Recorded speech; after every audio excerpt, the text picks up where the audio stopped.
अभी तो बिल्कुल मनी इज द पावर। अभी ऐसा कुछ है ही नहीं, कोई भी आके मुंह उठा के खड़ा हो जाता है कंट्री के लिए कंट्रीब्यूट करूं किसी भी लेवल पे। क्या उनको कॉन्सेप्ट समझ नहीं आया या उन्होंने रिजेक्ट कर दी? उन्होंने रिजेक्ट कर दिया। दे स्ट्रेट अवे टोल्ड मी कि will never gonna commercialise the defence part. हम जो अपने सिटीजंस है, उन जो जनता है, उस उनको जिंदा नहीं रख पा रहे इन तीन चीजों की वजह से। रोटी कपड़ा रोटी कपड़ा मकान की वजह से। तो मैं पूछना तो प्रशांत के लिए पॉलिटिक्स क्या वर्ड है? डेफिनेटली यार, सेफ्टी एक कंसर्न मेरे को दिखाई देता है दिल्ली के अंदर।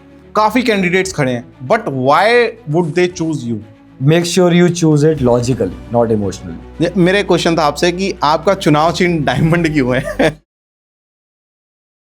हाय what's up and welcome to another video of my YouTube channel on Shashank Singh unfiltered. तो आज की वीडियो और आज का पॉडकास्ट बहुत इंटरेस्टिंग होने वाला है क्योंकि हम बात करने वाले हैं पॉलिटिक्स की और मेरे साथ हैं एक स्पेशल गेस्ट प्रशांत चौहान। तो हम काफ़ी चीज़ों के बारे में आज बात करेंगे, लेकिन उससे पहले मैं चाहता हूं कि प्रशांत भाई आप एक बार अपना इंट्रोडक्शन दे दीजिए।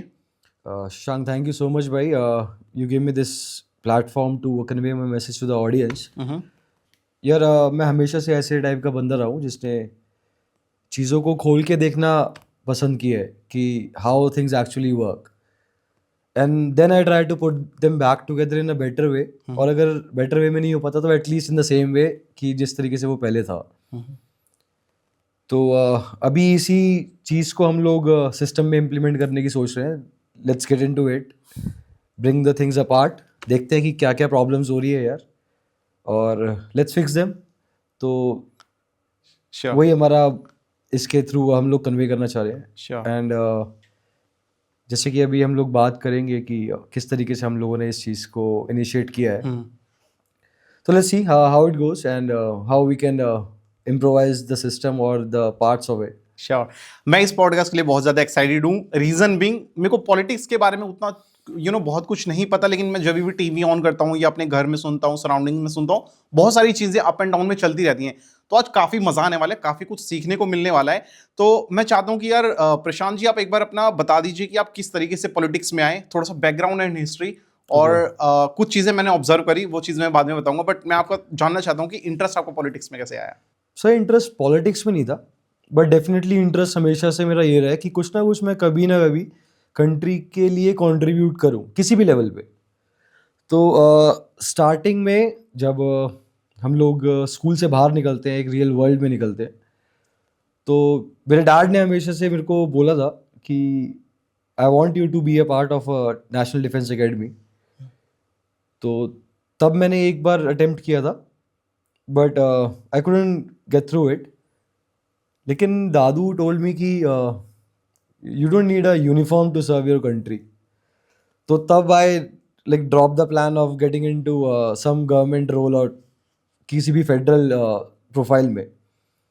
फिर उसके बाद I was looking for some other opportunities कि किस तरीके से मैं यार कंट्री को सर्व करूँ। Then I went for the MBA। वहाँ पे सोचा कि जब उस टाइम पे थोड़ा इंडिया अभी भी खैर ट्रेड डेफिसिट चल रहा है, like our imports is greater than the exports. तो मैंने सोचा कि यार लेट्स स्टडी बिजनेस और लेट्स स्टडी इंटरनेशनल बिजनेस कि किस तरीके से मैं यार इसको थोड़ा ट्रेड डेफिसिट जो है इसको कम करा जाए, कि एक्सपोर्ट्स को हम लोग बढ़ाएं, कुछ जो भी हमारे रिसोर्सेज हैं। तो हमने स्टार्ट किया, 3 बेसिक नीड्स हमने पकड़ी, क्योंकि उसका एक और एजेंडा था उसके साथ मेरा। क्योंकि मैं जब से मैंने देखा था कि यार right from the starting of human race और टिल नाउ ऐसी क्या चीज़ें हैं जो कि कभी चेंज नहीं हुई है। तो वो मैंने आइडेंटिफाई करी कि रोटी कपड़ा मकान यार, मतलब अभी भी हम लोग खाना ही खा रहे हैं, कपड़े ही पहन रहे हैं और शेल्टर ले ही रहे हैं किसी ना किसी चीज़ का। तो इसी के थ्रू निकलते हैं यार, और कहीं ना कहीं इन चीज़ों को हर किसी तक एक्सेसिबिलिटी होनी चाहिए इन 3 चीज़ों की। तो MBA करने के बाद मैंने एक स्टार्टअप सोचा जिसके अंदर 3 ब्रांड्स थे, जिसके अंदर हम लोग ये तीनों चीज़ें प्रोवाइड करने वाले थे, करने वाले हैं, कर रहे हैं। तो उसके अंदर एक पार्ट था हमारा कपड़े का, जिसका जो ब्रांड है हमारा डेडनिम। अच्छा। So the brand aims to provide a support for a defence ministry. There is a small hidden expense of a defence ministry कि जिस टाइम पे हम लोग न्यू रिक्रूट्स को हायर करते हैं, तो we invest a lot of them, like a lot of money into them, कि एक सोल्जर को, एक किसी भी कैडेट को प्रिपेयर करने के लिए बहुत सारी कॉस्ट इन्वॉल्व होती है। तो जो मेरा ब्रांड था डेनिम, इसके अंदर हम लोग डेनिम्स बना रहे थे जिसमें हम लोग बुलेट फायर करते हैं और पैटर्न्स बनते हैं फिर उस डेनिम पे। तो वो जब डिस्ट्रेस डेनिम मार्केट में बिकती है तो उसका प्रॉफिट से हम लोग उसकी कॉस्ट देना चाहते थे जो कि न्यू रिक्रूट्स अपने प्रैक्टिस के टाइम पे, शूटिंग प्रैक्टिस में जो बुलेट्स होती है राइट, उसकी कॉस्ट हम लोग निकालना चाहते थे अच्छा, इस कंसेप्ट से। तो व्हाट आई प्रपोज कि मेरी डेनिम्स को आप अपने शूटिंग रेंज पे टांग लीजिए। डिफेंस मिनिस्ट्री को मैंने ये अप्रोच किया था ताकि जब आप लोग प्रैक्टिस करें तो उस पर अपने आप पैटर्न्स बन जाएंगे और उन डेनिम्स को बेचकर मैं आपके जो बुलेट का कॉस्ट है आई विल कंपेंसेट। बट मेरे को कोई ऐसा अप्रूवल नहीं मिला इस चीज़ के लिए। मैंने काफ़ी जगह अप्रोच किया, home ministry, defence ministry, even DRDO। क्या उनको कॉन्सेप्ट समझ नहीं आया या उन्होंने रिजेक्ट कर दी? उन्होंने रिजेक्ट कर दिया। दे स्ट्रेट अवे टोल्ड मी कि will never gonna commercialise the defence part. अच्छा, और जबकि आप देखोगे कि most of the part of defence is privatised already. Right, हाँ, ऑर्डिनेंस फैक्ट्रीज गवर्नमेंट की सर्विलेंस में है लेकिन कहीं ना कहीं वो भी आउटसोर्स हो रखी है, तो इन्वॉल्वमेंट तो है ही। तो मेरे को वहाँ पे लगा कि यार ये कुछ ना कुछ मेरे को होल्ड बैक दे रहे हैं जिससे कि मैं कंट्री को नहीं सर्व कर पा रहा हूँ। तो पहला ट्रिगर पॉइंट मेरा वहीं पे था कि मेरे को यार अब तो घुसना ही पड़ेगा क्योंकि ये मैं चाहकर भी कुछ नहीं कर पा रहा हूँ कंट्री के लिए। देन आई थॉट कि लेट्स एंटर इनटू इट।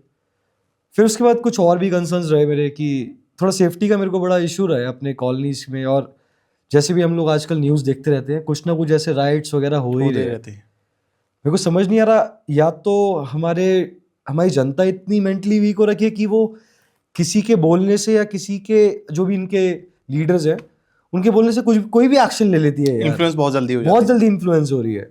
तो या तो आई थिंक इट्स अ फिनोमेना जिसको हम लोग एको बोलते हैं, एको रूम, कि उनकी थॉट्स, उनके बिलीव्स को इतना रिजिड कर दिया गया है कि वो किसी और के ओपिनियंस को सुनने के लायक ही नहीं बचे अब। They are very satisfied with their own thoughts कि हाँ ये चीज़ सही है, तो ये उसी पे ही बिलीव करे जा रहे हैं। कोई ओपन दूसरे ओपिनियंस के लिए उनके पास स्पेस ही नहीं है। तो इस चीज़ को मेरे को एक थोड़ा ठीक करना है यार। बाकी सेफ्टी का हम लोग एड्रेस कर ही चुके हैं। और कुछ एक ट्रांसपेरेंसी मेरे को बहुत बॉदर कर रही है। अच्छा, कि यार हम लोग जब इतना टैक्स पे करते हैं, इतने हम लोग इलेक्शंस के थ्रू अपने लीडर्स को चूज करते हैं, इतना बड़ा डिसीजन लेते हैं हम लोग, और उसके बाद हम लोग उनको छोड़ देते हैं कि यार अब it's up to you, now take your call. और फिर वो इंसान जो भी कॉल लेता है, डजेंट मैटर कि उसका इम्पैक्ट आप पे पॉजिटिव है नेगेटिव है, उसमें हमारी इन्वॉल्वमेंट रहती ही नहीं है।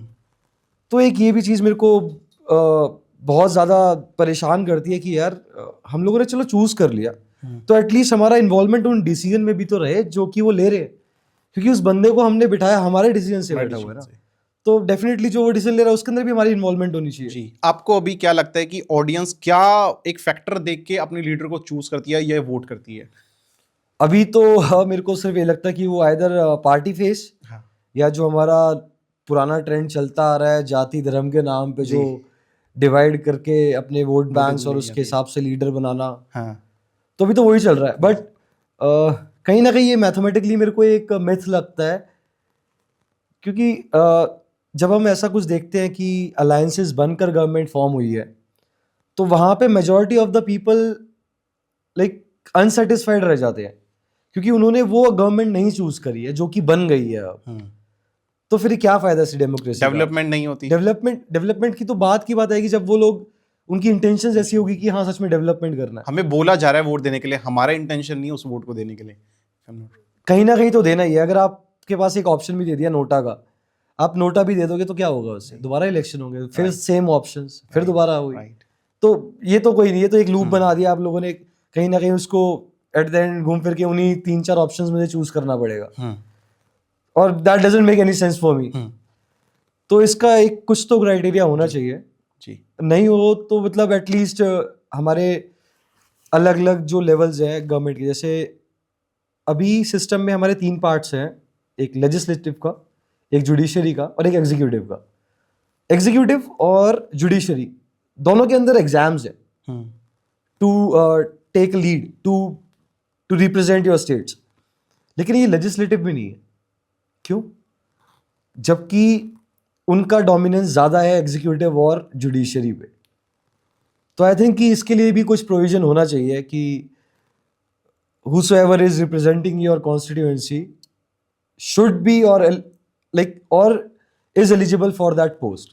और ये पता करने के लिए कोई ना कोई आपको कुछ तो फिल्टर्स लगाने पड़ेंगे कि या कोई भी एग्जाम्स हो, कोई तो तरीका हो जिससे आप चीज इसको सही कर सको कि हाँ एक फिल्टर हो कि कैंडिडेट्स आपके पास सामने आ रहे हैं जो कि एलिजिबल भी है और लायक भी है उस पोजीशन के। अभी ऐसा कुछ है ही नहीं, कोई भी आके मुंह उठा के खड़ा हो जाता है मॉनेटरी पावर से या मसल पावर से, वो अपने वोट बैंक्स को इकट्ठे करते हैं, लीडर बन जाते हैं, उसके बाद अपनी मनमानी करते हैं।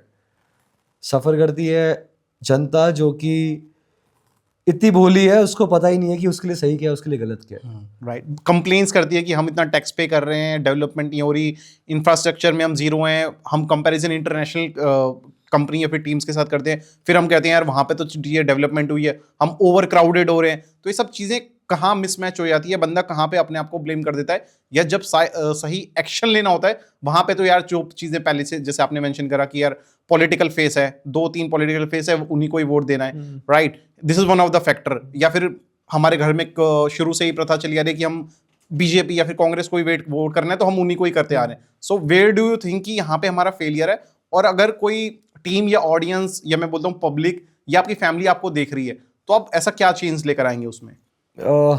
जैसे कि अभी मैंने बोला यार कि सबसे पहले तो हम लोगों को अपनी एक माइंडसेट की ज़रूरत है। जो भी हम लोग जिस टाइम पे वोट करने जा रहे हैं उस टाइम पे जो हमारा डिसीजन होता है that totally depends upon the emotional factor that we hold कि किस बिहाफ पे हम लोग वोट कर रहे हैं। तो मैं तो यही रिक्वेस्ट करूंगा यार जितने भी ये लोग सुन रहे हैं इस चीज़ को कि वो उस इमोशनल फैक्टर को थोड़ा रोक के उसको थोड़ा अपना डोमिनेट करो लॉजिकल फैक्टर्स से, जिससे कि थोड़ा सा सोच के आप ये डिसीजन ले पाओ, थोड़ा एनालाइज करके कि who will be the better candidate और who is the better person for this position। और इस चीज़ को करने का कोई तरीका अलग से नहीं बनाया जा सकता। इसके अंदर आपको मतलब हम लोगों को खुद ही यार सोच के अंदर थोड़ा चेंज लेके आना पड़ेगा, तभी जाके ये पॉसिबल है। वरना जिस हिसाब का माहौल मैं देख रहा हूँ कंट्री के अंदर, मेरे को नहीं लगता कि अगर ऐसी रिबेल थॉट से कोई आएगा तो उसका सर्वाइवल पॉसिबल है विदाउट एनी सपोर्ट। तो अगर जैसे हम लोग अभी स्टार्ट किया है ये चीज, आपको सपोर्ट मिल रहा है? हाँ यार बिल्कुल। जब स्टार्ट किया था उस टाइम पे थोड़ा सा अकेला फील हो रहा था, लेकिन जैसे जैसे थॉट्स हमारी स्प्रेड हो रही हैं तो सपोर्ट मिलता जा रहा है। यूथ का ज्यादा है या बच्चों का ज्यादा है मैं बोलूंगा, या फिर जो फैमिली मैन है उनका ज्यादा है, जो ओल्डर लोग हैं? मेजर ऑडियंस आपकी कैसी है? मेजर अभी यूथ है, यूथ ज्यादा है ना? हाँ, सफर वो कर रहा है, यूथ कर रहा है, और they are compromising with their future, right. तो वो रिलेट कर पा रहा है इस प्रॉब्लम को। और ऐसा नहीं है कि बड़े नहीं इस बात को समझ रहे हैं, मतलब जिन लोगों को हमने अप्रोच किया, जिन लोगों से हमने अपनी आइडियोलॉजी को शेयर किया, वो भी इस बात को समझते हैं और एग्री कर रहे हैं कहीं ना कहीं हमसे कि हाँ कहीं ना कहीं इस सिस्टम में थोड़े से ऐसे लोगों की ज़रूरत है जिनकी इंटेंशंस मैटर करे, कि वो एक्चुअली क्या करना चाह रहे हैं, रेदर देन कि उनका क्वालिफिकेशन क्या है, उनका बैकग्राउंड क्या रहा है, पहले पॉलिटिकल एक्सपीरियंस है या नहीं है। क्योंकि यार आप पढ़ लिख के क्वालिफाइड हो जाओगे, डिग्रीज ले लोगे, मगर आपकी इंटेंशंस का क्या? एक अच्छा IAS भी करप्ट हो सकता है ना। पढ़ाई में तो वो कमी नहीं करी उसने, सब कुछ पढ़ा है उसने, लेकिन हम लोग देखते हैं कि कितने IAS पकड़े जाते हैं घूसखोरी के केसेस के अंदर, तो वहां पे इंटेंशंस लैक कर जाती है। और हम लोग यहाँ पे बैठ के सोच रहे हैं शायद इंटेंशंस लैक करती है, लेकिन हो सकता है कि उस पोजीशन पे आके कुछ ना कुछ ऐसा पीयर प्रेशर होता हो जिससे कि उनका माइंडसेट और या फिर जो उनकी विल पावर है वो वीक पड़ जाती हो। तो अभी तो हम लोग सिर्फ इस चीज का अंदाजा लगा सकते हैं, राइट। और यही जानने के लिए मैं इसके अंदर घुसा हूँ कि ऐसा क्या हो जाता है कि लोग यार ऐसे चेंज हो जाते हैं। मनी मैटर करता है इसमें बहुत ज्यादा। जो ट्रेंड चल रहा है, हाँ जी, डेफिनेटली उसमें तो बिल्कुल लग रहा है। आया तो मैं था कि सर्विस देने के लिए, लोगों को सर्व करने के लिए, लेकिन अब मैं देख रहा हूँ मॉनेटरी, अब मुझे अपना घर बैंक भरना है, मुझे पावर डोमिनेशन चाहिए हर जगह, मेरे बारे में बात हो, मैं मीडिया को पैसे खिलाऊं, ये सब चीजें ज्यादा होनी। ये भी बिल्कुल आप सही कह रहे हो, लेकिन जो ये पोजीशन है, जो ये चीज़ है, मेरे को लगता है कि ये उन लोगों के लिए है जो कि सेल्फलेस हैं यार, मतलब जो अपने इंडिविजुअल बेनिफिट्स को त्याग के दूसरों के वेलफेयर के बारे में सोच रहे हैं, तो ये पोजीशन उनके लिए होती है। मतलब ये ऐसा नहीं कि तुम्हारे 10-12 भाई हैं, तुम्हारी बढ़िया सी फैमिली है जी और तुम घुस गए पॉलिटिक्स के अंदर, उसके बाद तुम सोच रहे हो कि मैं अपने भाइयों को कैसे ठीक कर दूं, कहीं जी सेटल कर दूं। जी तो ये उनके लिए है ही नहीं है ये ही चीज। और अभी जो majority of the politicians, majority of the leaders are of those types only. Right तो एक ऐसे Right. लीडर्स हमारे जो पीएम है, हाँ वो मेरे को लगता है कि उनके अंदर ये है, सेल्फलेसनेस वाली क्वालिटी है। quality. बट कुछ डिसीजंस उनके पता नहीं उनके होते हैं, उनकी पूरी जो कैबिनेट है, कहीं ना कहीं वो प्रेशर्स में आके ऐसा लगता है कि कुछ उनके डिसीजन के कॉन्स भी हैं जिसका इफेक्ट जनता को भुगतना पड़ता है। लेकिन कुछ कुछ डिसीजन उनके बहुत सही बहुत लगते अच्छे हैं। हाँ, तो ये तो एक कॉम्प्लीमेंट वाली चीज है कि with the zero comes the G. One, तो कहीं ना कहीं उसका एक ड्रॉबैक भी आएगा ही आएगा। दिल्ली में मुझे आप बताइए कि अभी हम दिल्ली की अगर बात करें तो मेजर कौन सा आपको क्या देखने को मिले, या फिर बंदा कहाँ सरवाइव कर रहा है, कहाँ लैग कर रहा है। हम सेफ्टी की बहुत बड़ी बात करी, मेरे कुछ फ्रेंड्स रहते हैं बाहर आउट ऑफ दिल्ली, उनको मैं बोलता भी हूँ, फीमेल्स में भी हैं, उनके कहती है हम जब भी फैमिली में बोलते हैं कि हम दिल्ली जा रहे हैं, उनके फिजिकली उनके दिमाग में क्वेश्चन आता है कि बेटा दिल्ली मत जाओ। वो ऐसा ये question, but Delhi is one of the safest place जहाँ पे बोला भी जाता है कि यार, बट लोगों की ऐसी मिथ बना रखी है, या केसेस रिसेंट ऐसे हुए हैं कि उनके घर वाले उनको नहीं भेजते, although they are very well educated. But मैं ये चीज क्वेश्चन करना चाहता हूँ कि ये दिल्ली में आपने ऐसा क्या चीज देखी है, आप चेंज लेकर आओगे कि ये सेफ्टी वाला क्वेश्चन थोड़ा सा हटे। डेफिनेटली यार, सेफ्टी एक कंसर्न मेरे को दिखाई देता है दिल्ली के अंदर। और ये इसलिए नहीं लग रहा कि यहाँ पे लोग थोड़े से ऐसे हैं कि वो रिस्पेक्ट नहीं कर रहे हैं, या फिर उनका माइंडसेट या उन इतना वो एजुकेटेड नहीं है अबाउट द सोसाइटी, और कि how to tackle the situation. अगर तुम्हारे सामने कुछ भी ऐसा हो रहा है, जो भी हम लोग देखते हैं कि लड़की से छेड़छाड़ हो रही है, ईव टीजिंग, ये सब चीज़ें, तो मैं इसको कहीं ना कहीं अपने लॉज को ब्लेम करूंगा। क्योंकि लॉज अगर तुम्हारी स्ट्रिक्ट नहीं है, मतलब है हमारे पास हर चीज़ के लिए एक लॉ है, लेकिन उसकी इम्प्लीमेंटेशन बड़ी वीक है यार।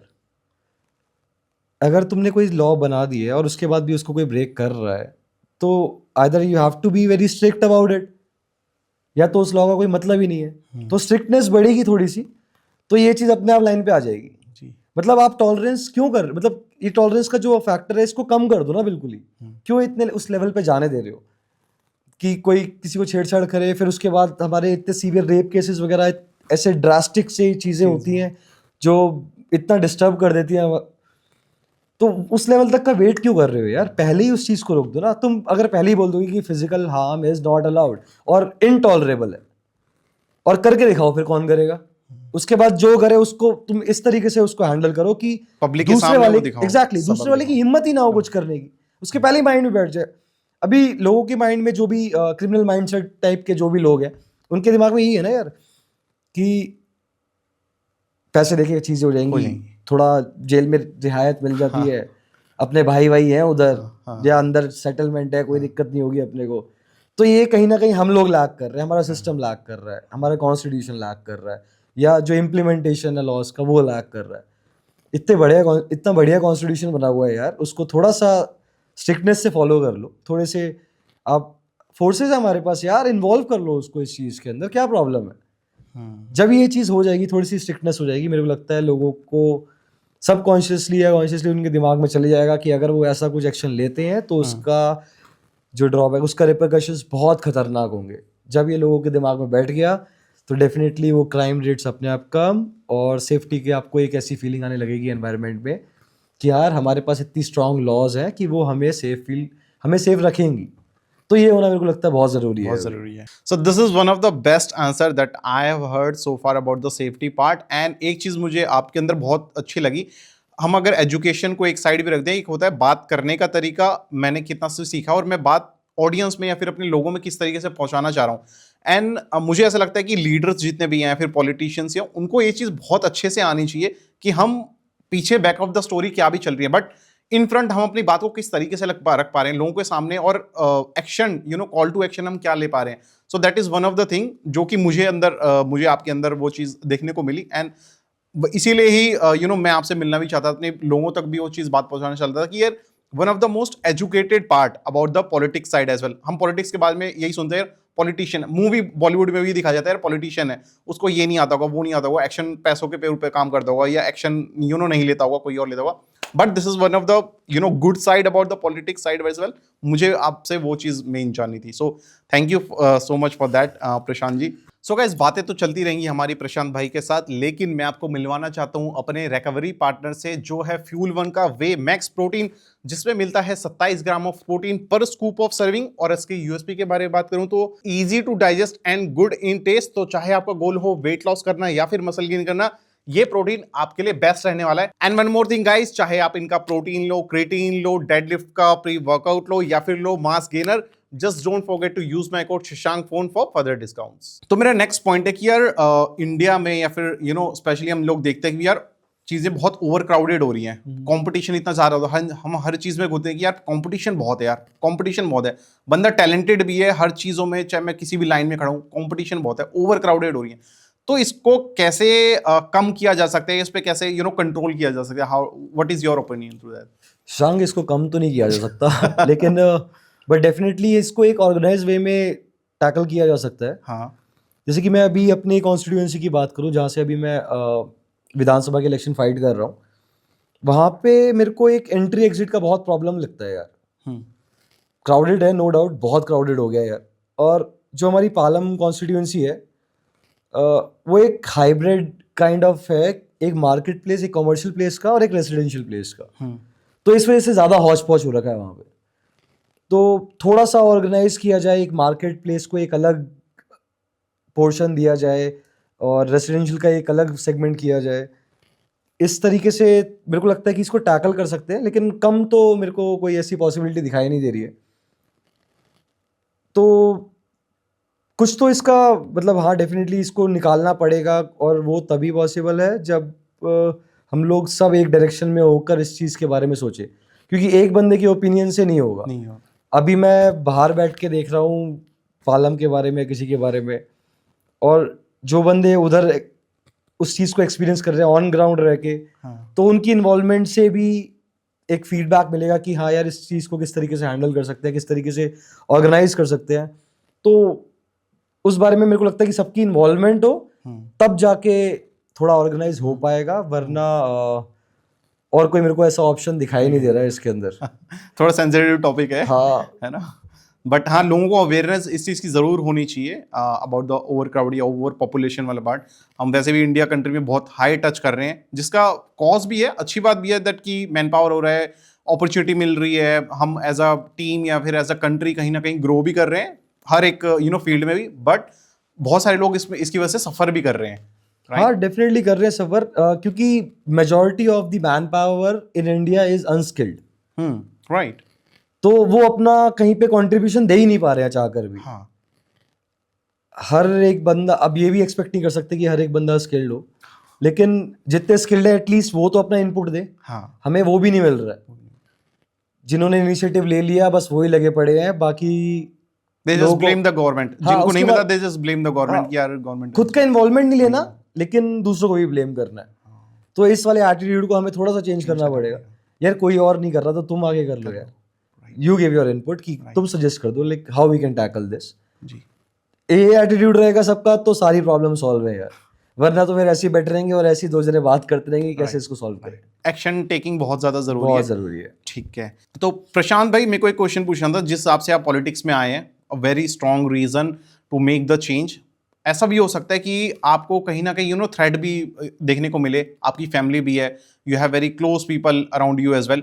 तो अभी तक आपको थ्रेट्स मिलने शुरू हुए हैं पॉलिटिक्स में, आपने कुछ चेंज लाने की कोशिश करी हो सकता है गुड फेथ में ही, बट कहीं कभी आपको फियर, डर भी लगा है उन लोगों के लिए, अपने लिए तो नहीं, बट जो आपके क्लोज वंस हैं उनके लिए भी क्या हार्म हो? सर, मैंने आपको बताया ना, जब हम स्कूल में थे तो था कि डिफेंस एकेडमी ज्वाइन करनी है, तो तभी से मालूम था कि भाई देश के लिए जान तो देनी है अपनी. तो ये डर वर वाली बात तो ऐसी नहीं है कुछ भी कि, लेकिन हाँ, ये एक थॉट था कहीं पे. हाँ. कि यार अगर मैं इसके अंदर घुस रहा हूँ तो कुछ ना कुछ रिस्क फैक्टर साथ में आएगा ही आएगा. तो मैंने यही सोचा कि यार मैं अपनी डिपेंडेंसीज को ख़त्म कर देता हूँ, ताकि मेरे अलावा कोई होगा ही नहीं जिसका कोई कुछ बिगाड़ पाएगा. और बात रही मेरी, तो मैं तो यार I am ready to give my life for the country भाई. जहाँ सामने गोली खाएंगे भाई, कोई प्रॉब्लम नहीं है. और यही एटीट्यूड से अगर मतलब यही एटीट्यूड से पॉसिबल है ये चीज़।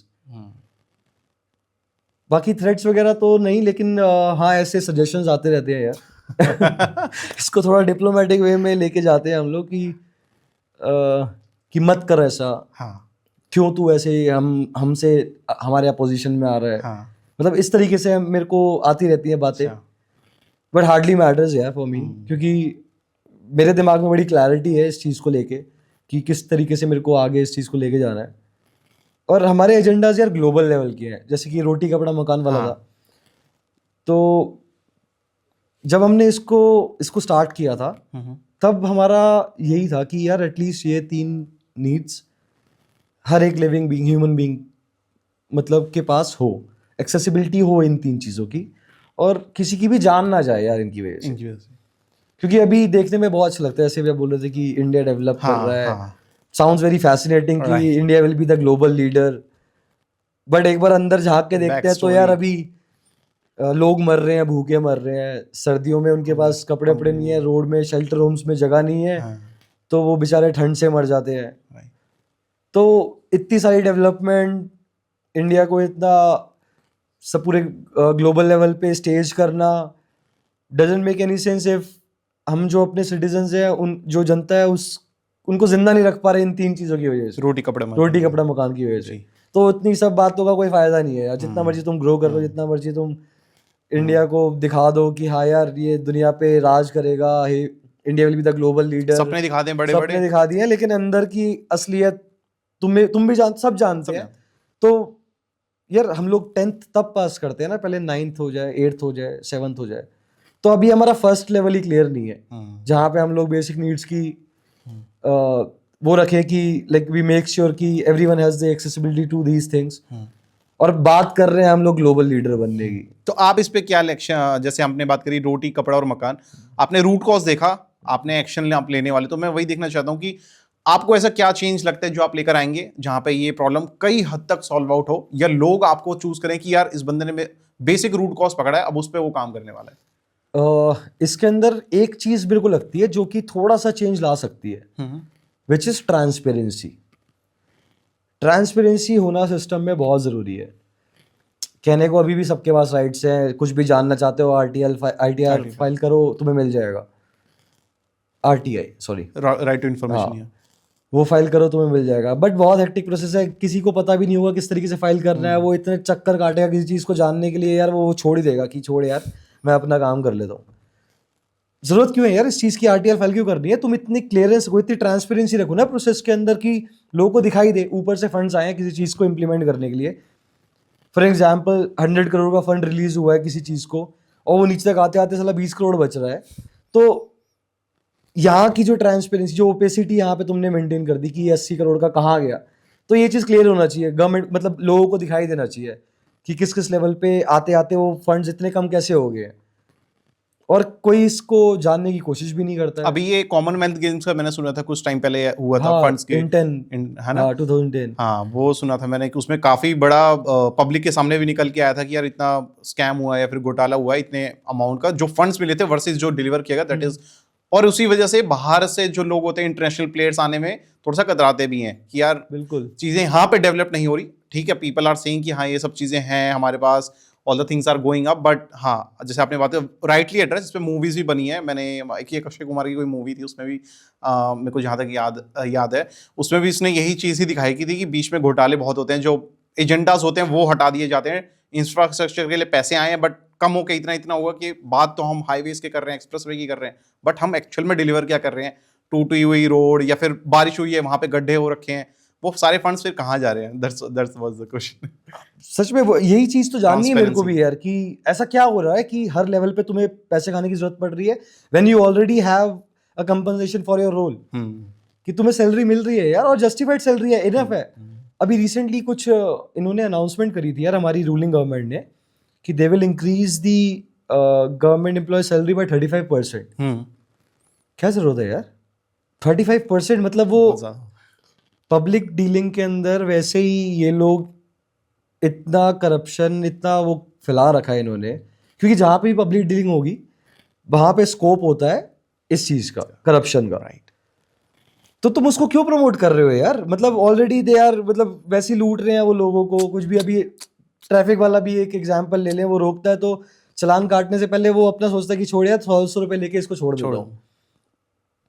फिर भी यार, मतलब अगर तुम्हें कुछ करना ही था तो जो बेरोजगार बत्ता है हमारा, उसको बढ़ा देते यार। जो हमारे अनएम्प्लॉयमेंट फंड्स हैं या फिर जो राशन वाशन की चीजें हैं, इसको बढ़ा दो। वो तो ऑलरेडी ऐसे लेवल पे बैठे हुए हैं जो हमारे गवर्नमेंट एम्प्लॉयज हैं कि they can live a decent life. मतलब कोई ऐसी प्रॉब्लम नहीं होगी, क्योंकि हमारी गवर्नमेंट इतनी तो है कि वो अपने कर्मचारियों का ख्याल रखती है। उसके बाद पेंशन भी मिल रही है, पेंशन रिटायरमेंट भी के मिल बाद रही है, काफी बेनिफिट्स है, बहुत सारे पर्क्स हैं यार। मेडिकल के पर्क्स हैं, बहुत सारे पर्क्स हैं। राइट तो बजाय उसको मतलब बढ़ाने के, यार इस चीज को थोड़ा बढ़ाना चाहिए था। तो अब मेरे को नहीं पता कि किस लेवल पे और किन लोगों के ओपिनियन से या फिर जो भी पॉलिसीज उनके पास टेबल हुई होंगी, उनमें से क्यों इसको सिलेक्ट किया, जो भी किया। बट आई थॉट कि उसका थोड़ा एक बेटर वे भी हो सकता था इस फंड्स को यूज करने का। ठीक है। So what do you see as a opportunity या फिर as a challenge the politics side? Current scenario, I think it's an opportunity for me, because हर कोई परेशान हो रखा है अभी। बट कोई हिम्मत करने वाला नहीं हो रहा कि यार इसके अगेंस्ट थोड़ी आवाज उठा ले। हर कोई, आप अपने लेवल पे सोचना कि आप भी कितना परेशान कहीं ना कहीं किस लेवल पे तो होते होगे सिस्टम से यार।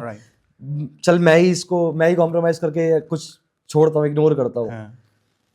तो परेशान तो है, जनता परेशान है, ये बात सच है। अब उनको या तो कोई हाथ पकड़ के उठा दे कि चलो भाई साथ चलो और इसके अगेंस्ट आवाज उठाते हैं, या उनके अंदर खुद ही एक सेंस ऑफ रिस्पॉन्सिबिलिटी आ जाए कि सभी ने एक साथ एक बगावत सी कर दी इस सिस्टम के अगेंस्ट में। मतलब मैं ऐसा कुछ भड़काऊ सा नहीं कर रहा, बट एक्चुअली जो बंदे को फील होता है जिसका कुछ पर्सनल लॉस होता है, जब तक हमारा कुछ पर्सनल हिट नहीं होता हम कहते हैं हाँ ठीक है, अभी तक चला आ रहा है, चलता रहेगा। बट जहां मेरी कुछ पर्सनल हिट हो जाती है, जैसे ईगो कहीं ना कहीं हिट हो जाता है, तब मैं कहता हूँ नहीं यार, मेरे को मेक अ चेंज, आप लोग मेरे साथ आओ, मेरे को ये चेंज करना है, मेरे को ये चेंज करना है, सही करना है, मेरे साथ क्यों हुआ है। ये तो बहुत जरूरी है। जब तक तुम्हें इंडिविजुअल लेवल पे हिट नहीं होगी ना वो चीज, तब तक तुम दूसरों का वो नहीं समझोगे कि वो सामने वाला किस चीज से सफर करके गया है और वो ये ऐसा कर क्यों रहा है, ऐसी बगावत क्यों कर रहा है, why is acting like a rebel. तो वो तभी पता लगेगा जब किसी के ऊपर बीते कि यार तुम इतने कैपेबल हो उस चीज को रिलेट करने के लिए। मेरे क्वेश्चन था आपसे कि आपका चुनाव चिन्ह डायमंड क्यों है? सर अभी हम लोग इंडिपेंडेंट कैंडिडेट हैं, इंडिपेंडेंट वो है, तो अभी हमारे पास इतने राइट्स नहीं होते कि हम लोग अपना जो पार्टी सिंबल है उसको चूज कर सके खुद ही। बट हमारे पास ऑप्शंस होते हैं, हमें अपनी प्रायोरिटीज बतानी होती है उधर। तो मेरे पास 3 ऑप्शंस थे, जिसके अंदर से पहला मैंने डायमंड रखा था, सेकंड वाज स्टेथोस्कोप और थर्ड वाज विसल। तो डायमंड इसलिए रख लिया मैंने कि जब उसके अंदर एक प्रोसेस होता है ना, रिफ्रैक्शन, तो जो लाइट पास होती है, the white light, it refract into the 7 different colours. मतलब उसकी एक लेयर हमें मालूम पड़ जाती है। तो हमारा भी यही था कि सिस्टम की जो लाइट है ना, उसको हम लोग उस डायमंड के थ्रू निकाले कि उसकी एक लेयर हमें क्लियर दिखाई दे कि एग्जैक्टली क्या क्या है जी। तो डायमंड हमने इसलिए चूज कर लिया था जी। बाकी स्टेथोस्कोप इसलिए कि आई थॉट कि सोसाइटी नीडेड अ डॉक्टर तो इसलिए स्टेथोस्कोप रख लिया था। हाँ। और थर्ड ऑप्शन हमने विसल, बिकॉज आई थॉट कि the act we are doing, जो भी हम एक्शन ले रहे हैं, ये it's a kind of a whistle blower for the system. तो इसलिए विसल हमने थर्ड अपना सिंबल चूज किया। Very meaningful. मुझे जानना है जिस हिसाब से हमारी कॉन्वर्सेशन हुई, आपका एक्सपीरियंस रहा है, आप मुझे काफ़ी इंस्पायर्ड और मोटिवेटेड लगे। तो मैं पूछना चाहता हूँ कि आपके लिए वो कौन मोटिवेशन है, या आपने हो सकता है वो पॉलिटिकल साइड से कोई हो, या फिर अभी करंट सिनेरियो में भी ऐसा भी हो सकता है। तो मेरे को वो जानना है कि आपके लिए मोटिवेशन कौन है। सर मेरे लिए मोटिवेशन हमारे लेट रतन टाटा जी रहे हैं। अच्छा। और मैं उनको बहुत बड़ा फिलैंथ्रोपिस्ट मानता हूँ यार। मतलब देखो, एक ऐसा इंसान, मतलब हम लोग जब मेल फीमेल्स की बात करते हैं, इंसानों की बात करते हैं, तो it comes with both the genders, right. तो कहीं ना कहीं इंसान को कंप्लीट करता है उसका अपोजिट जेंडर। तो उन्होंने उस अपोजिट जेंडर को के बजाय जो उन्होंने अपने कंट्री को एक अपना पार्टनर बनाया और उससे अपने आप को कंप्लीट किया, वो मेरे को बहुत इंस्पायर करता है यार। मतलब बहुत सारी उनके बारे में र्यूमर्स हैं या स्टोरीज हैं about his girlfriends and all, तो हर किसी का पार्ट होता है, लेकिन उसके बाद भी उन्होंने जो डिसीजन लिया अपने इंडिविजुअल लेवल पे सोचने के बजाय कंट्री के लिए सोचना, अपने कुछ इच्छाओं को सैक्रिफाइस करके लोगों के बारे में सोचना, वो मेरे को बहुत बहुत अच्छा लगता है यार। मतलब और ऐसी चीज़ें करने के बाद जो the kind of relief you get ना, वो अनमैचेबल है किसी भी चीज़ से। यूजुअली लोगों में ईगो आ जाता है कहीं ना कहीं कि हमने छोटे लेवल पे कुछ अचीव कर लिया, एक कंपनी लॉन्च कर ली, इंटरनेशनल में लॉन्च भी कर दिया, तो हम कहीं ना कहीं सेटल। लेकिन मैंने जो चीज़ उनमें अच्छी देखी, ही वॉज वेरी हम्बल। छोटे छोटे बच्चों के साथ भी अपना बचा हुआ टाइम भी स्पेंड करते थे वो। उन्होंने अपने बारे में, वही ना, सर्विस बिफोर सेल्फ वाली कहानी, एग्जैक्टली। तो thank you so much for that. मैं अगर पालम की बात करूं तो मैंने पिछले 5 या 6 साल में एक ड्रास्टिक चेंज देखा है कि पॉपुलेशन के साथ साथ बहुत ज़्यादा कंजस्टेड जगह भी हो गई है। कोई भी अंदर आने से सेक्टर 8 वाला एरिया क्रॉस करने के बाद थोड़ा सा कतराता है। तो ये इसका रूट कॉज क्यों है और ये इस पे इतना चैलेंजिंग मूवमेंट क्यों बनता जा रहा है टाइम के साथ? यार इसका रूट कॉज तो यही है कि हमारे पास कोई ऐसा एंट्री और एग्जिट नहीं है, ऐसे रोड्स नहीं है कि इतने क्राउड को हैंडल कर सके। और देखो आसपास के आप जो भी एरिया देखोगे ना पालम के, वो डिसेंट डिसेंट से एरियाज है। राइट। और जिस तरीके से अभी सिस्टम चलता आ रहा है, तो सिविलाइजेशन का इन्होंने एक तरीका बनाया हुआ है कि जहाँ पर कोई डिसेंट सी कॉलोनी होती है, उसके आसपास एक ये लो मेंटेनेंस ऐसी कॉलोनी या कुछ kind of a slum setup करते हैं उन कॉलोनीज की मेंटेनेंस के लिए, जो डिसेंट कॉलोनीज है। ये इनका चलता आ रहा है। मुंबई में इतनी बड़ी चौल का स्लम क्यों है? इसलिए क्योंकि जो एडजेसेंट कॉलोनीज है वो इतनी पॉश है कि उनकी मेंटेनेंस के लिए वो लोग चाहिए ही चाहिए। तो पालम का भी सिनेरियो वैसा ही कुछ कर दिया है कि आसपास की जब वो डेवलपमेंट हो रही है तो उनकी मेंटेनेंस के लिए लोग चाहिए जो कि पालम में सेटल करे हुए हैं। तो ये एक मेरे को रीजन दिखाई दे रहा है ओवर क्राउडिंग का। तो इसको डेफिनेटली हमें एक ऑर्गेनाइज वे में या इसको एड्रेस करना पड़ेगा, वरना वही मुंबई वाली हालत होने वाली है। तो इसमें बिल्डर्स की कहीं ना कहीं आपको लगता है कि उन्होंने पैसा ज्यादा खा के सेल आउट करना शुरू कर दिया? उन्होंने पॉपुलेशन या जगह के बारे में नहीं सोचा, they just thinking about the money. पैसा आया, कम पैसों में भी चीजें बेचनी शुरू सिर्फ कर दी। बिल्डर ही क्यों, ये तो हमारे जो डिपार्टमेंट्स हैं, जो म्युनिसिपैलिटी है, इसका इन्वॉल्वमेंट भी होता है। और अगर वो चाहे तो ऐसी बिल्डिंग्स को बनने ही नहीं देगी जो कि उस नॉर्म्स के अंडर फॉल नहीं करते हैं। लेकिन फिर वही हमारा मिस्टर गांधी जी आ जाते हैं और that works very well in the country. तो वहां पे जाके सारी चीजों को अनदेखा करके अपने जो भी इनके मोटिव होते हैं, फ्लैट्स बनाना। जिस 100 गज के प्लॉट में पहले 6 लोग रहा करते थे, 8 लोग रहा करते थे, अब उसमें 4-4, 8-8 फैमिलीज रह रही हैं। ठीक है जी। तो मेरे क्वेश्चन था कि जैसे आपने बताया, एक हमारा यूथ देख रहा है, money is the power, is it the right term to say और नॉट? अभी तो बिल्कुल money is the power, until unless हमारी सोच में ये चीज ना मतलब आए कि भाई मनी इज द मीडियम, तुम्हें किस तरीके से क्या चीज यूज करनी है वो तुम्हारे ऊपर है। But definitely money is the medium for me. Okay, power नहीं है, लेकिन हाँ वो एक उस पावर का मान लो रास्ता मान लो या तरीका मान लो, उसका मीडियम तो है। मैं पूछना चाहता हूँ कि what is politics for you? हमने काफी चीजों के बारे में बात करी, तो मैं पूछना तो प्रशांत के लिए पॉलिटिक्स क्या वर्ड है? मेरे लिए politics is about policies for me which we frame for the betterment of the people. तो मेरे लिए तो पॉलिटिक्स ये है।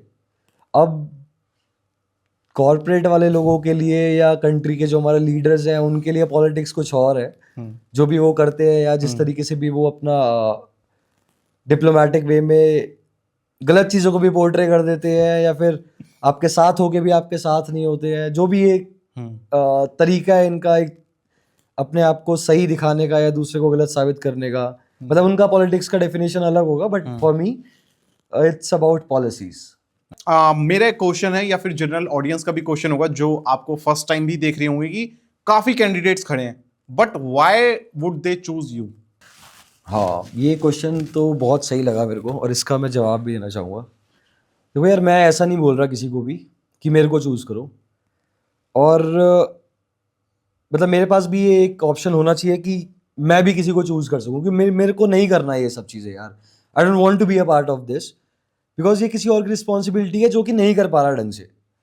और अभी मेरे को चूज करने का सिर्फ एक ही रीज़न है यार, कि जो और जो लोग हैं और जो कैंडिडेट्स हैं और जो ऑप्शंस हैं उनको आप एक बार टेबल पे रखो। सबके एफिडेविट आपको ECI की साइड पे मिल जाते हैं, इलेक्शन कमीशन की साइड पे। उसको आप रखो 4-5, जितने भी हम लोग 7 जने कैंडिडेट जो फाइट कर रहे हैं इस पोजीशन के लिए, उन सबको देखो, एनालाइज करो यार, तुम्हें सब खुद ही मालूम पड़ जाएगा कि कौन सा कैंडिडेट एलिजिबल है इस पोजीशन के लिए। और make sure you choose the best one, because कहीं ना कहीं उसका इम्पैक्ट डायरेक्टली इनडायरेक्टली आपकी लाइफ पर होगा। तो मैं बस इसलिए क्योंकि मैं अभी इन लोगों से बेटर हूँ, और डेफिनेटली मैं भी विड्रॉ कर दूंगा, मैं भी किसी और को सपोर्ट करना चालू कर दूंगा। जिस दिन मेरे को दिखेगा कि हाँ ये मुझसे ज़्यादा लायक है, तो मैं यहाँ से विड्रॉल लेके अपना जो भी पर्सन या जो भी होगा उधर उसको सपोर्ट करना चालू कर दूंगा। और यही मैं सबसे रिक्वेस्ट करूंगा, look for the best, because it is about you, it is about your life, it is about the way you gonna live your life. तो make sure you choose the right person, make sure you choose it with the right intentions, or make sure you choose it logically, not emotionally. So it's not about me, it's about you, how you should choose it rather than why you choose me. Okay, beautiful answer to this. और अब हम इसको summarise करना चाहते हैं। Just हमारे election very closed हैं, और जैसे इन्होंने बताया कि it's all in your decisions, हम अपने थॉट सामने रख पाते हैं। और मुझे आज के पॉडकास्ट में बहुत अच्छा लगा आपके साथ, एक वेरी नॉलेजेबल, इंफॉर्मेशनल, काफ़ी चीज़ें सामने हुआ रहे, वन साइड नहीं, from the both of the sided. And thank you so much guys for watching. अगर आपकी कोई भी क्वेरी होती है, मैं यहाँ पे इनका कॉन्टैक्ट नंबर या सोशल हैंडल भी डाल रहा हूँ। आपकी अगर कोई भी कंप्लेंट्स भी होती है या फिर आपकी आस्क भी है, आप डायरेक्ट जाके अपना सपोर्ट भी दिखा सकते हैं, अपना प्यार भी दिखा सकते हैं, कोई क्वेरी भी हो वो भी सॉल्व आउट कर सकते हैं। जस्ट मैं आपसे पूछना चाहता हूँ कि आपकी कोई last advice to the people जो आपको फर्स्ट टाइम देख रहे हैं, या फिर एक एज अ लीडर आपको कहीं ना कहीं चूज करने के लिए देख रहे हैं, आप कुछ उनको मैसेज देना चाहें? हाँ बिल्कुल यार, मैं सबसे रिक्वेस्ट करूँगा भाई, अगर तुम्हें प्रॉब्लम हो रही है तो आवाज़ उठाना सीखो, वरना तुम्हारी आवाज़ को दबा दिया जाएगा, उसी कंडीशन में रह जाओगे जिसमें तुम सफ़र करते आ रहे हो। प्रॉब्लम है तो आवाज़ उठाओ, नहीं है तो मिलकर उठाओ यार। अकेले नहीं कर पा रहे हो तो लोगों के जो प्रॉब्लम फेस कर रहे हैं लोग, जो विक्टिम है सोसाइटी के, उनके साथ मिलके आवाज़ उठाओ, तब जाके कुछ ड्रास्टिक चेंज आएंगे, तब जाके हम लोग अपनी फ्यूचर जनरेशन को ऐसी एक कंट्री, ऐसी एक स्टेट दे पाएंगे जिसके अंदर they actually have a right of freedom, they actually have a right to speak, they actually have a right of expression. Perfect. Thank you so much guys for watching, and do like, share and subscribe our channel. Thank you.